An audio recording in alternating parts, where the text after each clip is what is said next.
So, Kimberly, thank you so much for being here today, and I'm so excited to have you as an honoree at the 2017 Anniversary Gala of the Breakup LLC. So I want my guests to know who Kimberly is. So tell us a little bit about yourself. Well, I am a full-time mother and wife of 4 children. I pretty much stay home and, do the mother work. I don't work or anything, so that's about it for me. Super. So wife, mom, and not to mention you have an amazing story that I want you to share with us today. And one of the reasons why I've chosen you to be an honoree for the gala this year is just because you really, I've just seen you go through this process with a lot of grace from what I've seen on social media and just encouraging words and lifting everyone up. So you were in a very terrible accident. How many years ago was that? 4 years now. 4 years ago. So tell us about your life before the accident. Well, before I was a busy lady. I was a model, a dancer. I did hair, and I did TV shows and movies. So as an extra, though I wasn't an actor. And I was pretty much really busy, traveling the world as a dancer for a hair company and doing fashion shows weekly and, just living the model life and having fun. And so one night you got into an accident. Tell us about that. Well, I went out with a friend of mine to a birthday event, and afterwards I was planning to actually go and meet with my husband now, but boyfriend at the time, just to spend the night with him, and plans got changed around, so I ended up going out to dinner with the girls. And on the way home, I was almost to my exit, and I don't really remember what happened, honestly. I just know that he was, from the story after it was, told, he was basically missing his exit, and he was getting over, and he got over on my car. And so, yeah, that's what. So, wow. So you don't remember really what happened, but you woke up in ICU. Yeah, I woke up 3 weeks later. Actually, Wow. I've been in the hospital 26 full days. And 3 weeks I was in a sedated coma. So I don't remember anything at all. Mm-hmm. So tell me about your injuries that you suffered from this car accident. So the left side of my face, basically in the car, being that my car flipped to the side of the driver's side, I kind of was like this out of the sunroof, they say, where I was scraping the ground. So my face was like ridiculously shattered, like, the bone had been scraped down really low. My forehead had, like, it was open where a hole where you could see my skull.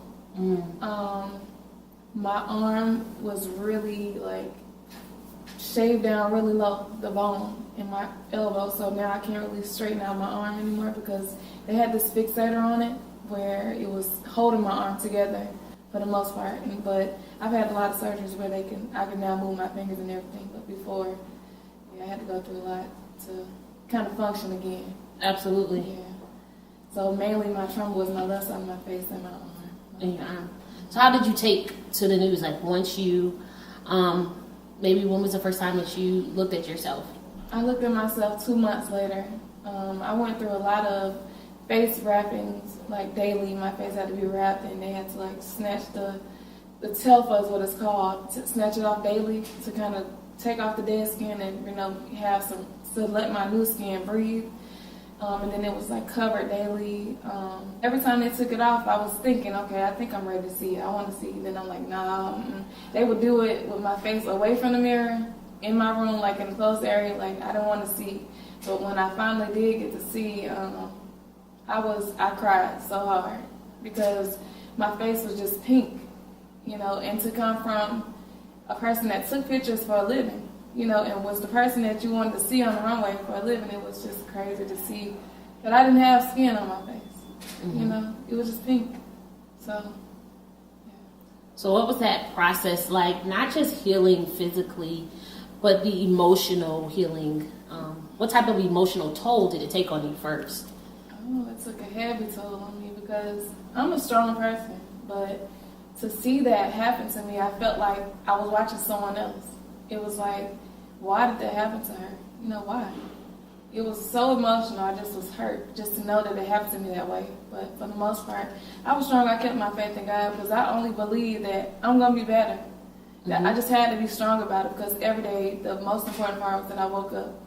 You know, it's people who don't make it through stuff like that. Like, I mean, to just wake up in general was the biggest part for me to accept. So it was very emotional, but I took to it because I was like, you know what, God woke me up. Let me just, there's something worse out, like something else it could have been worse. I could have been dead. Right. You know? And so, like, God's grace, like, through it all, like, shined on you and chose you, Kimberly, get up. You know, because like you said, so many people, you know, their families are left to piece together a story for them and they never get to hear from that person again. And I mean, like you said, you're a mom, you know, you have a daughter that's looking up to you and needed you to pull through. How did that play into your healing and into pushing through this process for you? Just knowing that my daughter has me, I didn't know who would have taken care of her if it were not for me to still be here. My mother was very helpful. She made sure she got to school, made sure her hair was done, you know, made sure she was dressed, made sure she was entertained.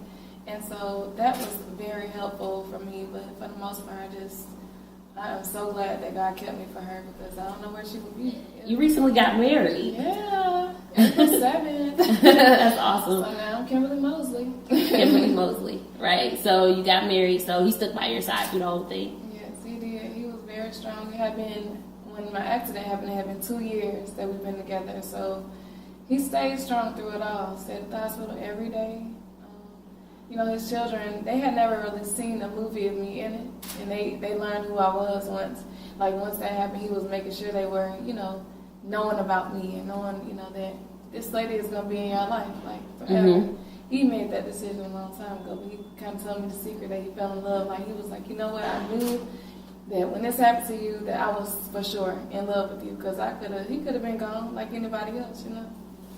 But he definitely stayed. He stayed. He was strong. So, Kim, how has the modeling industry treated you since your accident?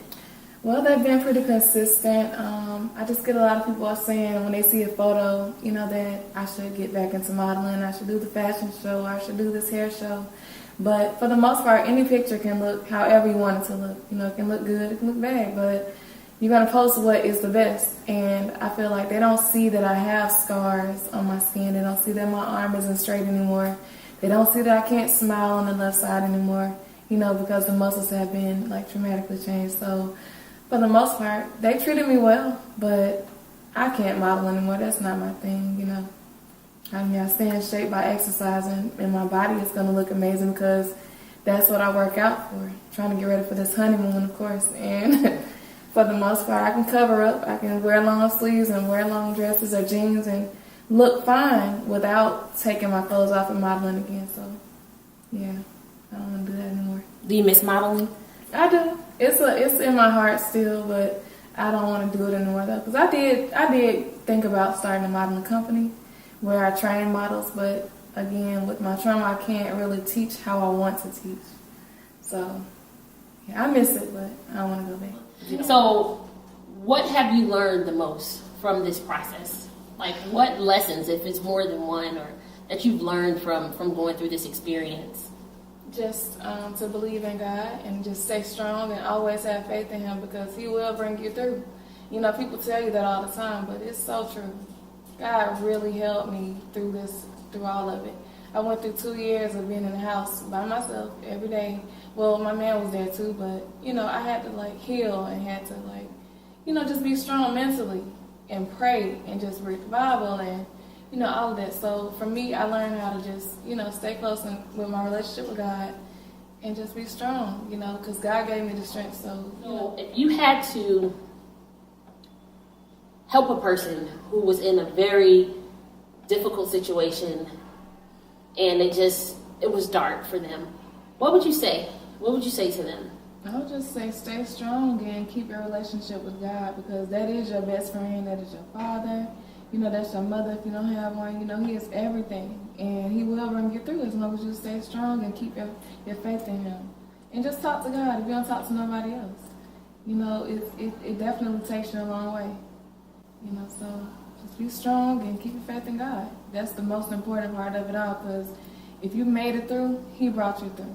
And just acknowledge that. Absolutely.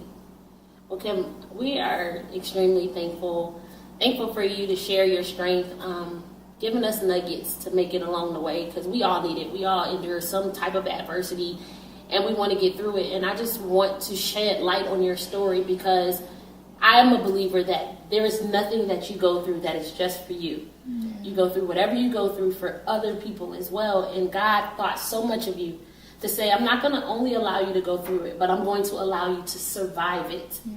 And surviving it so you can help thousands of other people out there that will see this video, that will see you passing by. Before we see anything, we see your strength. And I thank you for staying strong. I didn't say it throughout this video, but I want you to know that you are absolutely beautiful, and your strength is beautiful, your inspiration is beautiful, and that models itself. It's like strength is a fragrance. I can see it before you say hello to me, because you walk with that dignity and that pride, and that is, so you're still a model just because of what you exude when you walk into a room, because of the inspiration that you show on social media throughout your life, being a mom, being a wife.